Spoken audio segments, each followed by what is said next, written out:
ये गलती सबको बर्बाद कर सकती है। अमेरिका और ईरान के दरमियान कशीदगी में कोई कमी नहीं हुई। दोनों की उंगलियां इस वक्त भी ट्रिगर पे। ऊपर से अमेरिकन बैरिया ने ईरानी जहाज पे मिसाइल दाग के पाकिस्तान की सारी मेहनत पे पानी फेरा। प्रेसिडेंट ट्रंप का ख्याल है कि अगर आज ईरान की जानिब से आबनाए हुर्मुज़ की बंदिश को कबूल कर लिया तो फिर एक मिसाल कायम हो जाएगी। ईरान को इतना नुकसान अमेरिकी और इजरायली हमलों से नहीं होगा जितना नुकसान आबनाए हुर्मुज़ की नाकाबंदी से होगा। अब सवाल यह है कि जब दोनों फरीक अपनी अपनी जगह पे डटे हुए हैं और एक कदम भी पीछे हटने को तैयार नहीं है तो फिर पाकिस्तान को क्या करना चाहिए। भारत तो पूरे मिडिल ईस्ट में खुलकर ईरान के खिलाफ लॉबिंग कर रहा है। अजीत डोवाल ने अपने हालिया दौरे में सऊदी क़यादत को ईरान के खिलाफ उकसाने की पूरी कोशिश की, लेकिन सऊदी क़यादत ने इंतहाई जिम्मेदारी का सबूत दिया और शैतान के इस चेले को टरका दिया। भारत क्यों खौफजदा हो रहा है? फील्ड मार्शल आसिम मुनीर ने तो शायद ठान दी है कि हर चंद महीने के बाद भारत को कोई ना कोई सदमा जरूर देना है।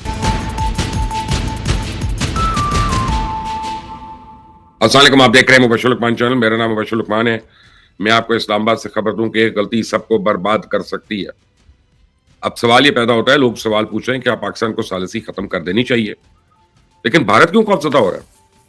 आप देख रहे हैं मुबश्शिर लुकमान चैनल। मेरा नाम मुबश्शिर लुकमान है। पाकिस्तान की दरखास्त पे अमेरिकन प्रेसिडेंट डोनाल्ड ट्रंप ने यकतरफा तौर पर जंगबंदी की मुद्दत में तोसी का ऐलान तो कर दिया है, लेकिन इसके बावजूद अमेरिका और ईरान के दरमियान कशीदगी में कोई कमी नहीं हुई है। दोनों की उंगलियां इस वक्त भी ट्रिगर पे हैं। अंदाजे की एक मामूली गलती फरीकैन को दोबारा जंग में झोंक सकती है। इस्लामाबाद में मुज़ाकरात के दूसरे राउंड के लिए तमाम तर तैयारियां मुकम्मल हैं, लेकिन जब ईरानी क़यादत ने वफ़द न भिजवाने का फैसला किया तो इस बार व्हाइट हाउस ने भी नायब सदर यानी जेडी वैंस का दौरा मुलतवी करने का ऐलान कर दिया। तो अब सवाल यह है कि ईरानी वफ़द ने इस्लामाबाद आने से इनकार क्यों किया? असल में ईरान के दो बुनियादी मुतालबात हैं। पहली बात तो यह कि ईरानी क़यादत आबनाए हुर्मुज़ की नाकाबंदी को अमेरिकन दबाव का एक हरबा समझती है और दबाव के माहौल में कोई बातचीत करने पर तैयार नहीं है। ऊपर से अमेरिकन बैरिया ने ईरानी जहाज पे मिसाइल दाग के पाकिस्तान की सारी मेहनत पे पानी फेरा। तो ईरान ने फैसला कर लिया कि वो मुज़ाकरात के दूसरे राउंड में उस वक्त शरीक होगा जब अमेरिका आबनाए हुर्मुज़ की नाकाबंदी बंद कर देगा। ईरान का दूसरा मुतालबा यह है कि वो अपनी एनरिच यूरेनियम अमेरिका या किसी और मुल्क के भी हवाले नहीं करेगा। इन दो मुतालबात के अलावा एक खौफ भी ईरानी वफ़द को इस्लामाबाद आने से रोक रहा है। ईरानी क़यादत को इस बात का डर है कि इजराइल की खुफिया एजेंसी इनकी नकलो हरकत को ट्रेस कर रही है और उनको कहीं भी निशाना बना सकती है। मैं आपको पाकिस्तान आने वाले ईरानी वफ़द में शामिल एक स्कॉलर की गुफ्तगू सुनवाता हूँ।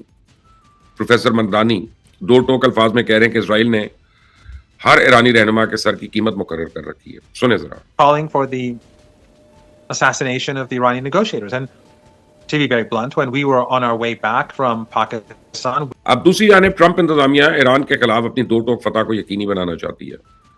प्रेसिडेंट ट्रंप का ख्याल है कि अगर आज ईरान की जानिब से आबनाए हुर्मुज़ की बंदिश को कबूल कर लिया तो फिर एक मिसाल कायम हो जाएगी और मुस्तकबिल में सबके लिए एक रास्ता खुल जाएगा जिसका जब ची चाहेगा उठकर जहां पे भी किसी भी समुद्री गुजरगाह को ब्लॉक कर देगा। इजराइल और भारत समेत अमेरिका के बहुत से इत्तेहादी हैं दरपर्दा अमेरिका की इस नाकाबंदी की हिमायत कर रहे हैं।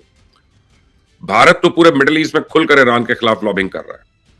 अजीत डोवाल ने अपने हालिया दौरे में सऊदी क़यादत को ईरान के खिलाफ उकसाने की पूरी कोशिश की और उन्हें अपने ताउन की भी पेशकश की, लेकिन सऊदी क़यादत ने इंतहाई जिम्मेदारी का सबूत दिया और शैतान के इस चेले को टरका दिया। तो मैं आपको बताऊं, ईरान को इतना नुकसान अमेरिकी और इजरायली हमलों से नहीं होगा जितना नुकसान आबनाए हुर्मुज़ की नाकाबंदी से होगा। आप यूं समझ लें कि ईरान की आमदनी का एक बहुत बड़ा जरिया बंद हो गया। ईरान अब किसी को भी अपना तेल नहीं इस वक्त फरोख्त कर सकता। ये रोजाना 5-6 करोड़ डॉलर्स की आमदन थी। इस वक्त ईरान को लड़ाई जारी रखने के लिए पाई की जरूरत है, लेकिन इस नाकाबंदी ने सब कुछ खत्म कर दिया। तो ईरान की तजारत का 90% इन्हिसार जो है वो समुंदर पे है। अब होगा यह कि ईरानी करेंसी की वैल्यू मजीद गिरेगी, बैंकिंग सिस्टम पर दबाव बढ़ेगा, सनती यूनिट बंद होंगे। जब तेल की फरोख्त ही नहीं होगी तो फिर मजबूरन ऑयल फील्ड्स को भी शट डाउन करना होगा। आप यूं समझ लें कि यह बहरी नाकाबंदी ईरान की कमजोर मईशत का गला घोटेगी। एक मोहतात अंदाजे के मुताबिक इस बहरी नाकाबंदी की वजह ईरान को मजमूई तौर पर माहाना 13 अरब डॉलर का नुकसान बर्दाश्त करना पड़ेगा। तो ट्रंप इंतजामिया का ख्याल है कि इस मुआशी गिरावट से ईरान में अंदरूनी अफरा तफरी बढ़ेगी और ईरानी क़यादत मुज़ाकरात के लिए मजबूर हो जाएगी। अब सवाल यह है कि जब दोनों फरीक अपनी अपनी जगह पर डटे हुए हैं और एक कदम भी पीछे हटने को तैयार नहीं है तो फिर पाकिस्तान को क्या करना चाहिए? क्या इस बीच बचाव का कोई नया रास्ता तलाश करना चाहिए या सालिसी के अमल को ही तरक कर देना चाहिए? तो मेरा यह ख्याल है कि पाकिस्तान को स्टेज पे पीछे बिल्कुल नहीं हटना चाहिए। यही वो मौका है जो हमें तारीख में पहले कभी भी नहीं मिला और यही वो मौका है कि जो 1950 में तुर्की को मिला था, तुर्की ने इसे इस्तेमाल करके खुद को पूरी दुनिया में मनवा लिया था। ऐसा ही एक मौका कतर को भी मिला। अब आप देखें, एक छोटे से मुल्क ने तालिबान और अमेरिका के दरमियान सालिसी की और दुनिया के नक्शे पे अपनी शनाख्त बना ली। यही वो रास्ता है जो नॉर्वे ने 1993 में चुना। नॉर्वे ने यासिर अराफात और इसराइल की मेजबानी की और दोनों के दरमियान ओस्लो मुआहिदा करवाया। यूं यूरोप का एक छोटा सा मुल्क आलमी अमन का जामिन बन गया। पाकिस्तान तो अल्हम्दुलिल्लाह एक एटमी ताकत है, एक बड़ी फौज है, मुस्लिम अक्सरियत है, मुस्लिम दुनिया में हमारी एक साख है, एक इमेज है। ईरान हमारा हमसाया मुल्क है, अमेरिका हमारा स्ट्रेटेजिक पार्टनर है। दोनों को हमारी सालिसी पे एतराज नहीं, तो फिर हम क्यों पीछे हटे?